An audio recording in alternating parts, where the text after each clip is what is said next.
Ladies and gentlemen, I think this is a sign that we have won, or at least are winning in the long, never ending saga of sanity versus the woke people.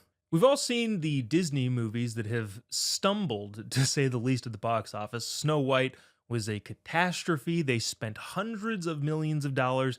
And at this point, I don't think it'll even make their money back, right? Because usually a disaster in the film world is, oh, it only made, twice its money or $10 million more than its money or $50 million, whatever it is.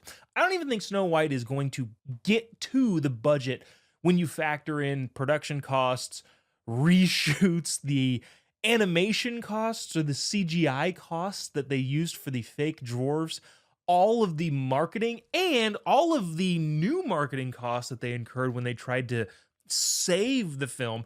All of those costs, I don't think Snow White at the box office will actually recoup all of the money that they spent. That being said, you want to have some good news come out of these sorts of things, and this appears to be that, or at least it appears to be the sign of a tact back towards sanity. Disney is set to lay off hundreds in its TV and film departments, also corporate finance, but it's a smaller number, and that happens all the time and probably isn't really much of a sign of anything other than the fact that Disney's losing money. But the big thing is the TV and film entertainment. Hundreds of layoffs, the bulk of which come across divisions of Disney Entertainment, including marketing for both film and television, as well as television publicity, casting, and development. The idea that Disney is going to continue down the woke nonsense budget losing movie TV world seems to be less likely with this sort of information.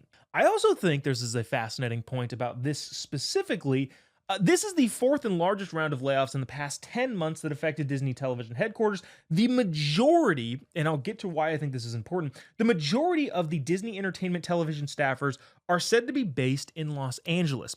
This is anecdotal, and I guess I don't have any hard proof of this, but it feels right, and I think it would be entirely, well, I've seen a bunch of podcasts, YouTube clips of actors saying it's become impossible to do work in Los Angeles because, well, it's in the state of California, and the crazy place within the crazy place is usually not a place that anybody wants to be. People are going to New Orleans, they're going to, even New York is better than Los Angeles at this point, but there have been a bunch of people. Rob Lowe was talking to, why can't I think of the guy's name? Adam something. They were talking about how nobody does projects here anymore because it's too expensive. Los Angeles has gotten so crazy, and the unions, especially the TV unions, have gotten so out of control that it's become impossible to actually make a profit if you do your production in Los Angeles. And the anecdotal part about this is I have a friend that's an actor. I have a couple friends that are actors, and he was telling me just the other day, yeah, auditions have dried up. I might get one a month where it used to be several a day in some heavy periods, and especially during like pilot season, which I think is also no longer a thing anymore. But he's basically said, yeah, auditions have dried up, production has dried up, nobody's doing anything out here. Another friend of mine that works for a company that supplies all of those productions with lights, cameras, equipment, all that sort of stuff, is saying, yeah, they're driving stuff to different states because people are choosing to film there. I know there's also several states that are giving like film credits. I think Georgia is one of those where Tyler Perry was building a huge studio. I think that's on pause now because the whole AI thing is freaking everybody out. But the bottom line is a lot of people are not making stuff in Los Angeles anymore, which is super interesting that now Disney, who's getting hit for being woke and out of touch with the people that they want to pay to see their movies, are laying people off specifically from Los Angeles. I just don't think that's all interesting, and I think it is a sign of something, and I hope it's a sign of the fact that we've won.